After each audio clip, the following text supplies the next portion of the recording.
नमस्कार, मैं नीलम गुप्ता, हिंदी की अध्यापिका। आज हम पढ़ेंगे अनुच्छेद लेखन। अनुच्छेद लेखन एक कला है।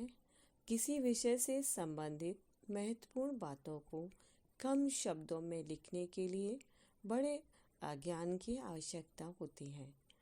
तो अनुच्छेद लिखते समय सबसे पहले किन किन बातों का ध्यान में रखना चाहिए? सबसे पहले अनुच्छेद लेखन एक कह सकते हैं कि एक संक्षिप्त लेखन शैली। इसमें मुख्य विषय पर ही ध्यान केंद्रित रखना होता है। इसमें उदाहरण और दृष्टांतों को कोई स्थान नहीं होता।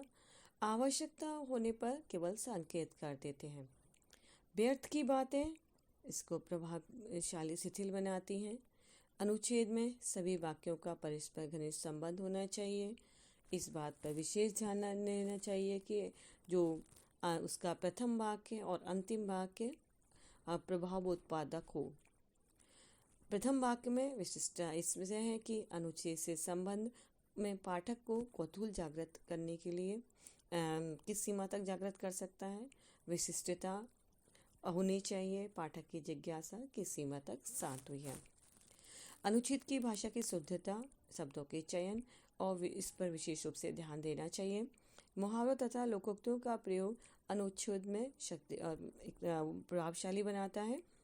अनुच्छेद लेखन की अनुभूति में प्रधानता होनी चाहिए। अनुच्छेद लेखन में परीक्षार्थी को इस बात का ध्यान रखना चाहिए कि वह उतने ही शब्दों में लिखने का प्रयास करे जितने के शब्द आपके प्रश्न पत्र में दिए गए हैं। सामान्यतः जो आपका अनुच्छेद है 100 से 150 शब्द के बीच में होता है। तो हम कह सकते हैं किसी एक विषय पर संयमित, सटीक तथा संक्षिप्त भाषा में आप संकेत बिंदुओं के आधार पर हम अगर कुछ लिखना है वो आपका अनुच्छेद लेखन कहलाता है।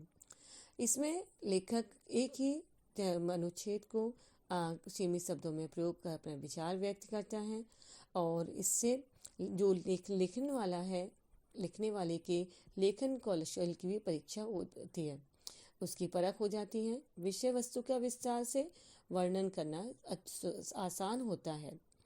तो सबसे एक नंबर की आपके भूमिका होती है, 3 नंबर की विषय वस्तु और 1 नंबर की आपकी भाषा शैली।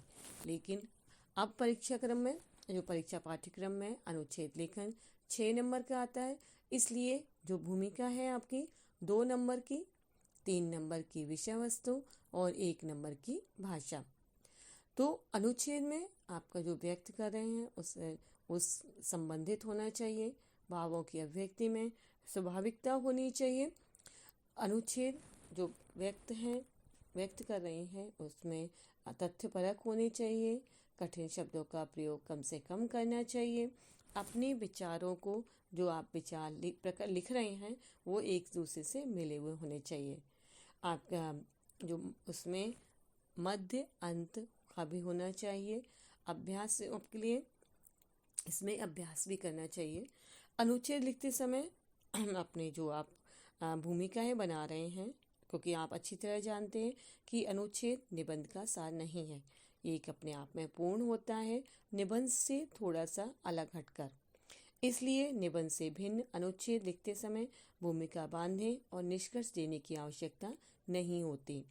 कहने का अर्थ है कि इसमें लिखते समय किसी निश्चित ढांचे में बनने की अपेक्षा नहीं होती। दिए गए विषय को केंद्र में रखकर पूरे अनुच्छेद में उसी का विस्तार किया जाता है।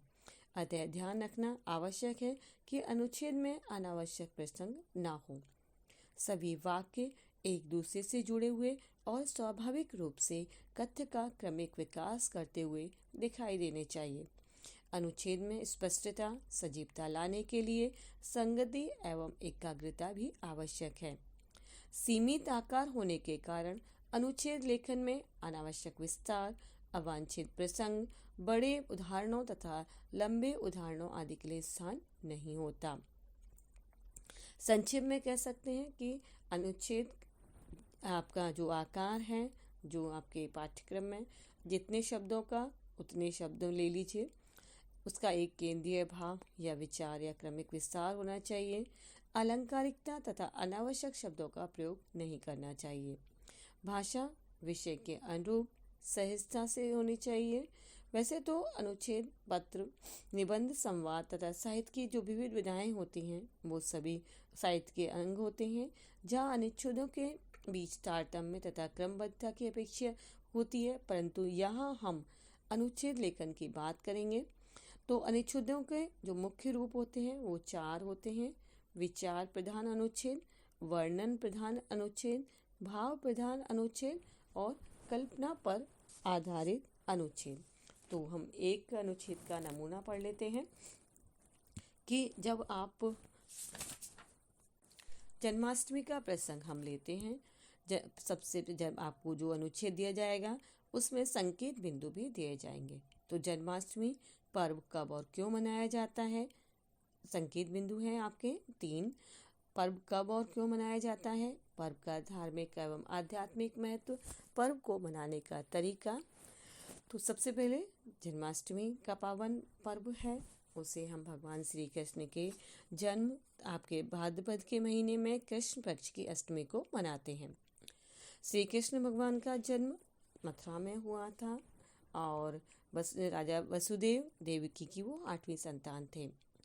एक आकाशवाणी को सुनकर वासुदेव देवकी से गर्भ से जन्म लेने वाले बालक को उस देवकी का भाई कंस उनकी निर्ममता पूर्वक हत्या कर देता था और वहाँ जन्म लेने वाले अब 7 संतानों को तो कंस ने मार दिया था। 8वीं संतान को भी उस समय भगवान की सहायता से, अपने शुभचिंतकों की सहायता से वसुदेव ने अपने परम मित्र नंद के पास पहुंचा दिया था। नंद यशोदा की गोद में वो पले बढ़े और मथुरा पहुंचकर उन्होंने कंस का वध करके अपने माता पिता और नाना उग्रसेन को जी के कारागार से मुक्ति दिलवाई। इसलिए जन्माष्टमी का पर्व इन्हीं पवित्र स्मृतियों को याद करके आज भी अपने हम भगवान श्री कृष्ण को श्रद्धांजलि समर्पित करते हैं। ये पूरे भारतवर्ष में हिंदू समाज में मनाया जाता है और इसमें धार्मिक आध्यात्मिक प्रवृत्ति के लोग अपने भगवान श्री कृष्ण की लीलाओं का गुणगान करते हैं और उन सभी व्यक्तियों को सभी व्यक्ति उनकी पूजा उपासना करते हैं। राधा कृष्ण की मूर्तियों का श्रृंगार किया जाता है और 56 भोग लगाए जाते हैं। सभी मंदिरों में भजन कीर्तन का प्रोग्राम होता है, कार्यक्रम होता है और सभी नृत्य अपने भक्ति और भाव और श्रद्धा के साथ जन्माष्टमी मनाते हैं। मनाने के तरीके में आपका सांस्कृतिक दृष्टि से श्री कृष्ण ने अपने मुख से जिस गीता का प्रवचन दिया था उसका सभी लोग पाठ करते हैं। भक्ति भाव से आपकी पूरे दिन व्रत रखते हैं, मंदिरों के दर्शन करके आते हैं और रात्रि के 12 बजे सब भगवान के जन्म का उत्सव मना करके भोजन ग्रहण करते हैं।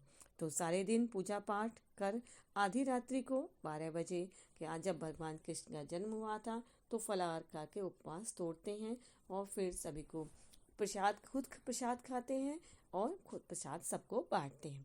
तो इस तरह से अनुच्छेद लेखन में अपनी इन सभी बातों का ध्यान रखते हुए हमें अनुच्छेद लिखना है। धन्यवाद।